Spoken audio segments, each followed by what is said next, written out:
What is trauma-informed stabilization treatment, and why do I choose to work with this model in my practice when I'm helping people who are suffering from what I named family scapegoating abuse? That's what I'll be talking about in today's episode of Beyond Family Scapegoating Abuse, so stick around.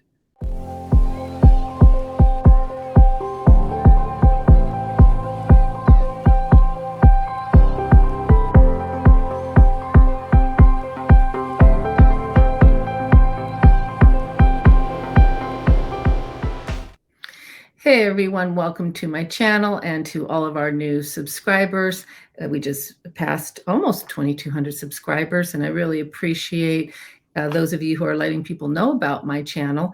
And I hope you also let people know that I've started this clinical series, and this is the third episode I'm doing on how I assess complex trauma symptoms with people who come to me who have been scapegoated by their family, how I assess for structural dissociation, which can go along with complex trauma, especially for victims of family scapegoating abuse. And so I like to let people know that this model trauma-informed stabilization treatment exists, because most people haven't heard of it, nor have they heard of structural dissociation. And so if this is all new to you, that's okay. It's new to most people, including therapists. And if you have connections in the mental health field, you may let people know I've started this series for mental health professionals, so that when you have someone come into your practice who may clearly be suffering from trauma related to family connections, family abuse, you'll also have this information which can be helpful for you when working with such clients. If you're an adult survivor, you'll also find this information not only interesting, but important, so that you can help find the right kind of professional, a trauma-informed professional, and one who's properly certified and trained to help you with these sorts of symptoms that can be very severe, depending on the level of abuse you experienced within your family system. Something that really surprises clients when they first start working with me is, especially clients that don't have a good memory of past abuse that they've experienced, but they'll have all the symptoms of complex trauma. They may or may not know they're in the family scapegoat role, but they clearly have complex trauma symptoms. I have formal assessments I use, and it's the same assessment used by the World Health Organization. They now recognize complex trauma, which is wonderful. And the client will be surprised when I tell them you don't need to have those cognitive memories. You are having implicit memories.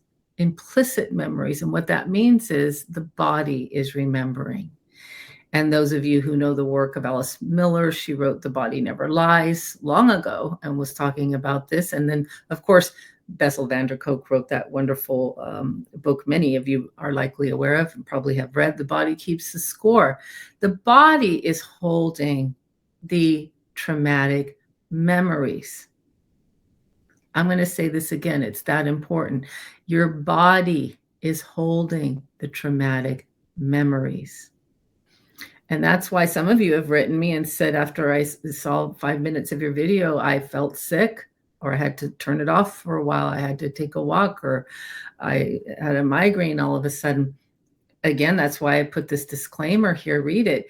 You want to take this really slow. I'm not treating any of you, but just talking about this in a psychoeducational manner can stir things up. Even hearing about how I work with my clients could be activating for some of you. So do pay attention to your body's responses, to your somatic responses with any of my videos, and do pause them or turn them off and do something else that will make you feel a little bit less activated until you can come back to the video. This trauma-informed stabilization treatment was developed by Janina Fisher, whose workbook I use and often mention, Transforming the Living Legacy of Trauma. And it was developed for any sort of childhood trauma that one might be feeling the effects of. This could be neglect, abandonment, people with high ACE scores, adverse childhood experiences, and people who feel that they're easily or often activated or triggered benefit from this model. And it's been used in institutional settings, group settings, as well as in private practice settings. There's also been research done on the TIST model that shows and confirms just how effective it can be. So these intense, overwhelming thoughts, feelings, sensations, and reactions that you experience as a result of being scapegoated by your family and the result of experiencing complex trauma and possibly structural dissociation, all of that is because your body is remembering. You are experiencing implicit memory. It does not have to be a cognitive memory with names, dates, times, and those kinds of details. Your body is remembering.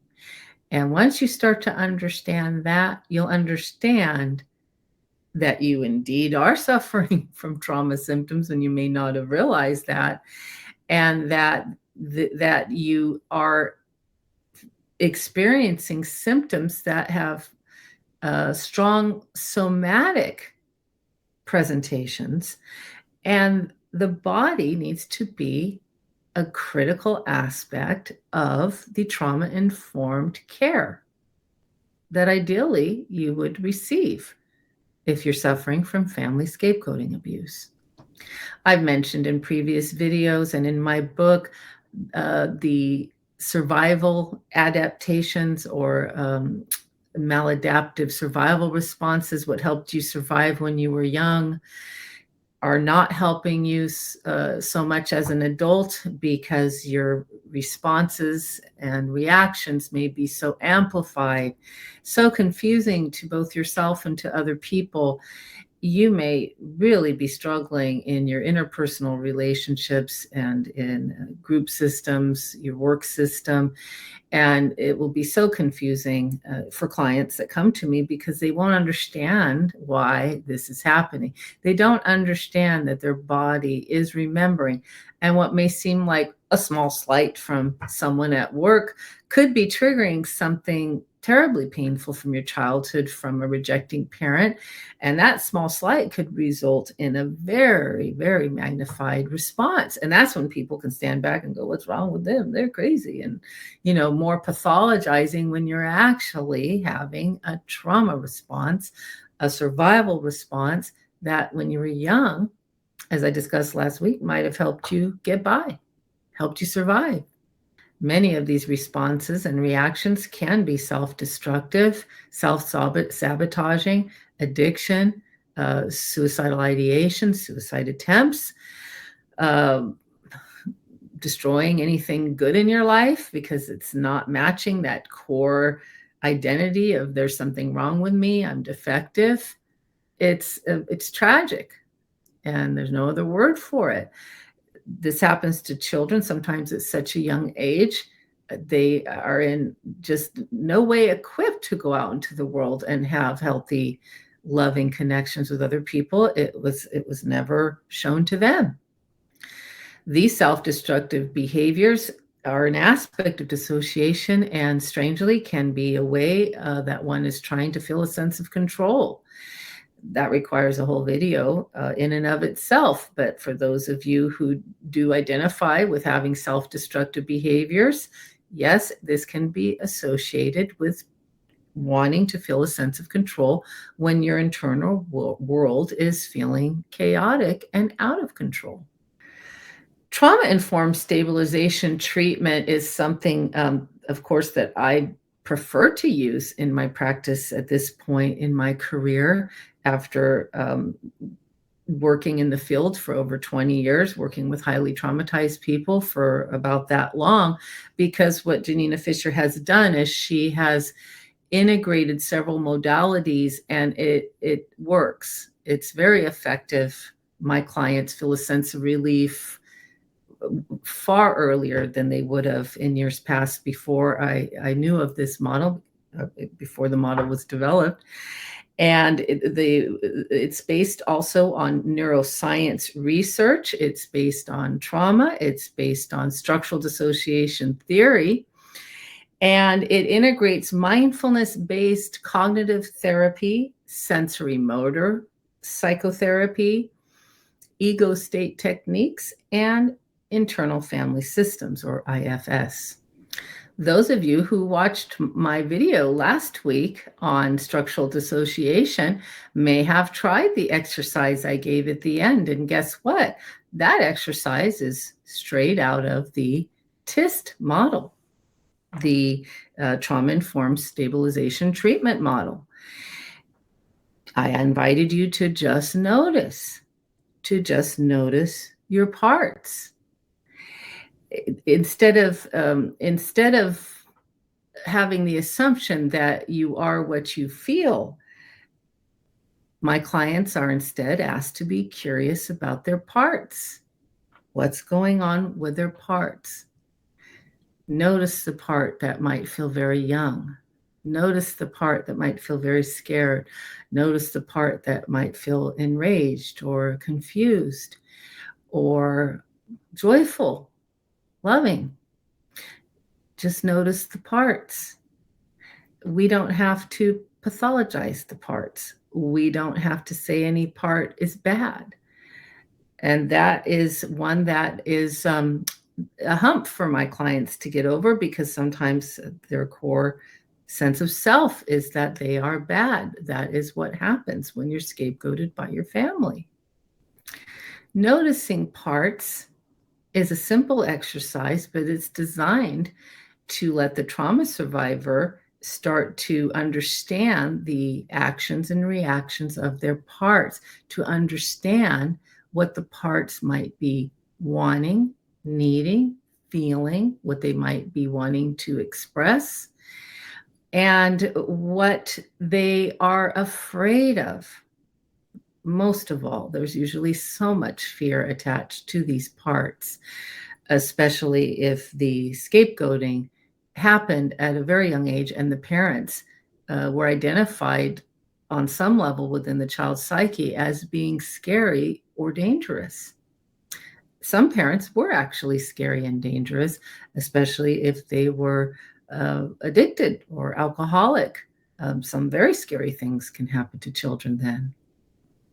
Working in this way with parts is a way to start to lower the sense of, my book's title, Rejected, Shamed, and Blamed, lower that sense of needing to reject yourself for feeling like you're bad and defective, if that was instilled in you over and over again as the scapegoat in your family.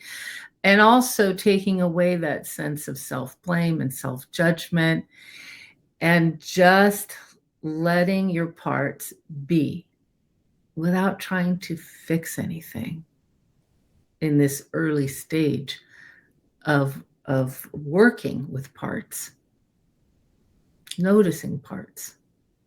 Many people are surprised to learn that research is showing us in the trauma field that digging up events and going over events that were traumatizing repeatedly actually is not as helpful as we thought. In fact, it can even be harmful much of the time. And with this TIST model, we are not having to focus on events. We're not treating the events themselves.